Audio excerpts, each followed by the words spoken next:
एक ऐसी थकान होती है जो नींद से ठीक नहीं होती।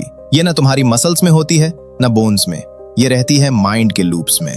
तुम्हारे दिमाग के वो एंडलेस घूमते हुए सर्कल जो रुकते ही नहीं। तुम लेट जाते हो सोचकर कि आज आराम मिलेगा, पर उसके बजाय दिमाग की कोर्ट शुरू हो जाती है। तुम जज भी हो, ज्यूरी भी हो और डिफेंडेंट भी। 3 साल पुरानी बात को बार बार रिप्ले करते हो, अपनी ही वॉइस की टोन एनालाइज करते हो, सोचते हो काश कुछ स्मार्ट बोल देता। फ्यूचर के ऐसे सिनेरियो इमेजिन करते हो जो एग्जिस्ट ही नहीं करते, सिर्फ तुम्हारे दिमाग के थिएटर में चल रहे होते हैं। तुम चिंता करते हो लोग क्या सोचेंगे, तुम चिंता करते हो कि तुम इनफ हो या नहीं, तुम चिंता करते हो कि मौका छूट गया, तुम पीछे रह गए, तुम टूट गए। ये सिर्फ सोचना नहीं है, ये एक तरह की हिंसा है। तुम खुद को तोड़ रहे हो, cell by cell, thought by thought. और सबसे बुरा ये कि तुम्हें लगता है ये वरिंग तुम्हारी मदद कर रही है। लगता है एक और बार एनालाइज कर लोगे, थोड़ा और डिटेल में घुस जाओगे तो आंसर मिल जाएगा, कंट्रोल मिल जाएगा, पर कभी नहीं मिलता, सिर्फ और नॉइज मिलता है। और यहीं पर कृष्ण तुमसे क्या कहते वो सुनो।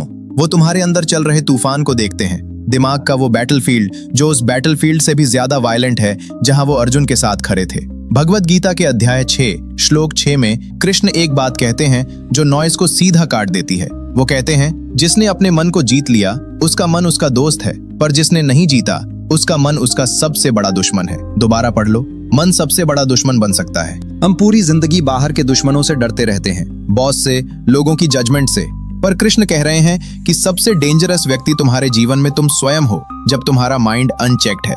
बाहर का एनिमी सिर्फ बॉडी या रेप्यूटेशन को हर्ट कर सकता है, पर अंदर का एनिमी अपना ही दिमाग, वो तुम्हारी पीस, तुम्हारी नींद, तुम्हारा रियलिटी से कनेक्शन तोड़ सकता है। तुम्हें अकेला फील करा सकता है जबकि कमरा लोगों से भरा हो। तुम्हें फेलियर फील करा सकता है जब तुम एक्चुअल में सक्सीड कर रहे हो। ओवरथिंकिंग कोई प्रिपरेशन नहीं होती, ये दिमाग का तुम्हारे खिलाफ काम करना होता है, कॉन्शियसनेस को हाईजैक करके उसे नीचे घसीटना। हम सोचते हैं ओवरथिंकिंग प्रॉब्लम सॉल्व करने के लिए होती है, पर कृष्ण कहते हैं ये अटैचमेंट का साइन है, रिजल्ट को कंट्रोल करने की डेस्परेट नीड। हम सोचते हैं अगर मैं इनफ वरी करूं तो बुरा होने से रोक सकता हूं, अगर पास्ट को बार बार रिप्ले करूं शायद पीस मिल जाए, पर पास्ट मर चुका है, फ्यूचर पैदा ही नहीं हुआ, रियलिटी सिर्फ यही है, इस सांस में। और ओवरथिंकिंग का मतलब होता है कि तुम यहां होना रिफ्यूज कर रहे हो। अध्याय 2 श्लोक 47 में कृष्ण सबसे फेमस सलाह देते हैं जो तुम्हारे स्पाइरलिंग माइंड का एंटीडोट है। वो कहते हैं, कर्म करने का अधिकार तुम्हारा है, पर फल पर नहीं। इसे दिल में उतारो, तुम फल के अधिकारी नहीं हो। तुम ओवरथिंक क्यों करते हो? क्योंकि तुम फ्रूट से ऑब्सेस्ड हो, रिजल्ट से ऑब्सेस्ड हो। इंटरव्यू कैसे होगा, डेट कैसे खत्म होगी, लोग कैसा रिएक्शन देंगे, ये सब तुम पहले ही स्क्रिप्ट बना लेते हो। और क्योंकि तुम रिजल्ट गारंटी नहीं कर सकते, तुम पैनिक करते हो। तुम यूनिवर्स को अपनी मर्जी से चलाने की कोशिश में खुद को टॉर्चर करते हो। कृष्ण तुम्हें एक रास्ता दिखा रहे हैं। वो कहते हैं, काम करो, सच बोलो, दिल से प्यार करो, मेहनत डालो, पर जैसे ही एक्शन तुम्हारे हाथ से निकल जाए वो तुम्हारा नहीं रहता, वो यूनिवर्स का हो जाता है। आउटकम तुम्हारा बोझ नहीं है। जब तुम 3 बजे रात में जागकर अगर गलत हो गया तो सोच रहे होते हो, तुम बेसिकली भगवान का काम करने की कोशिश कर रहे होते हो। तुम कंट्रोल करना चाहते हो जो तुम्हारे कंट्रोल में है ही नहीं। सरेंडर का मतलब हार नहीं होता, सरेंडर का मतलब होता है अपनी लिमिट समझना, कहना मैंने बेस्ट दिया, बाकी मेरे हाथ में नहीं। सोचो कितना हल्का महसूस होता, सोचो कितना आसान होता अगर तुम वो heavy bag of what ifs जमीन पर रख दो। कभी लगता है दिमाग बहुत स्ट्रांग है, कि ये आदत बहुत पुरानी है, कि एंजाइटी तुम्हारी आइडेंटिटी है। लगता है कृष्ण तुम तो डिवाइन हो, मैं इंसान हूँ, मेरा दिमाग बंद ही नहीं होता। पर अर्जुन को याद करो, हम उन्हें वॉरियर मानते हैं, हीरो, पर गीता के पहले अध्याय में वो एक नर्वस रैक थे। परिवार को सामने देखकर टूट गए, हाथ कांप गए, मुंह सूख गया, धनुष हाथ से गिर गया, प्योर ओवरथिंकर मोड में चले गए। और कृष्ण ने उनका मजाक नहीं उड़ाया, उन्हें चिल कर यार नहीं कहा। वो उनके साथ रथ में खड़े रहे, उनके पैनिक के बीच में उनके इटर्नल पार्ट से बात की, उन्हें याद दिलाया, और तुम्हें भी, कि तुम अपने थॉट्स नहीं हो, तुम उन थॉट्स के ऑब्जर्वर हो। अध्याय 6 श्लोक 35 में कृष्ण खुद कहते हैं कि मन को काबू करना कठिन है। अर्जुन कहते हैं, मन रेस्टलेस, टर्ब्यूलेंट, बहुत स्ट्रांग है, हवा को कंट्रोल करने से भी मुश्किल लगता है। बिल्कुल तुम्हारी तरह, हवा पकड़ने की कोशिश, दिमाग के तूफान को हाथ से रोकने की कोशिश। और कृष्ण प्यार से कहते हैं, हाँ, मन को कंट्रोल करना कठिन है, केवल अभ्यास और वैराग्य से ही कंट्रोल में आता है। प्रैक्टिस और डिटैचमेंट, अभ्यास और वैराग्य। इसका मतलब ये नहीं कि जब तुम ओवरथिंक करते पकड़े जाओ तो खुद को डांटना शुरू कर दो, मैं कितना स्टूपिड हूं, फिर से कर रहा हूं। ये तो और ओवरथिंकिंग है, एनिमी माइंड का एक और अटैक। इसके बजाय डिटैच हो जाओ, थॉट को आकाश में एक डार्क क्लाउड की तरह देख लो। कहो अच्छा, ये फेलियर का थॉट आ गया, ये वो ऑकवर्ड मोमेंट याद आया, ये लोनलीनेस का थॉट है। उसे रिकॉग्नाइज करो और उसे जाने दो।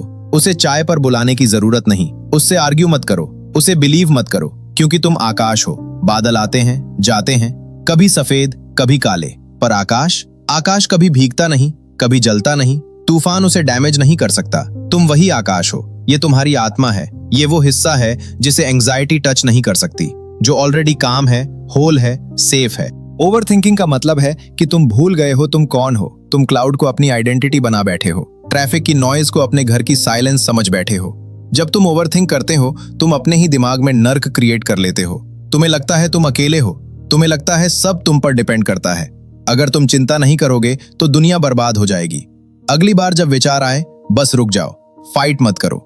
फाइट करने से विचार स्ट्रांग हो जाता है। सांस लो और पूछो, ये विचार यूजफुल है या सिर्फ आदत? पूछो, क्या मैं उस चीज को कंट्रोल करने की कोशिश कर रहा हूं जो मेरे कंट्रोल में नहीं है? फिर वापस आ जाओ प्रेजेंट में। बर्तन धो रहे हो तो बस बर्तन धो, पानी फील करो, साबुन फील करो। चल रहे हो, बस चलो, जमीन फील करो। ओवरथिंकिंग तब बढ़ती है जब तुम प्रेजेंट में नहीं होते। तुम्हारी एब्सेंस में ही वो ग्रो होती है। तो प्रेजेंट से उस वॉइड को भर दो, अपनी अटेंशन से भर दो। कृष्ण तुमसे कहीं संत बनने को नहीं कह रहे हैं। वो चाहते हैं तुम अपनी लाइफ में वॉरियर बनो, पर क्लैरिटी वाला वॉरियर, पैनिक वाला नहीं, जो एक्शन करे, चिंता नहीं। ये जो टॉर्चर तुम फील करते हो, ये ऑप्शनल है, ये पुरानी आदत है, तुमने सीखी थी, अब अनलर्न कर सकते हो धीरे धीरे। तुम दिमाग नहीं हो, तुम वो हो जो दिमाग को सुनता है। तुम एंजाइटी नहीं हो, तुम वो अवेयरनेस हो जो एंजाइटी को नोटिस करती है।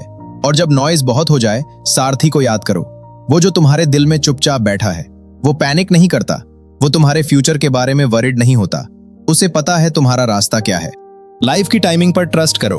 कंफ्यूजन, डाउट, साइलेंस, ये सब सिलेबस का हिस्सा है। तुम गलत नहीं कर रहे, तुम बस कहानी के बीच में हो। एंडिंग जाने बिना भी अगला कदम लिया जा सकता है।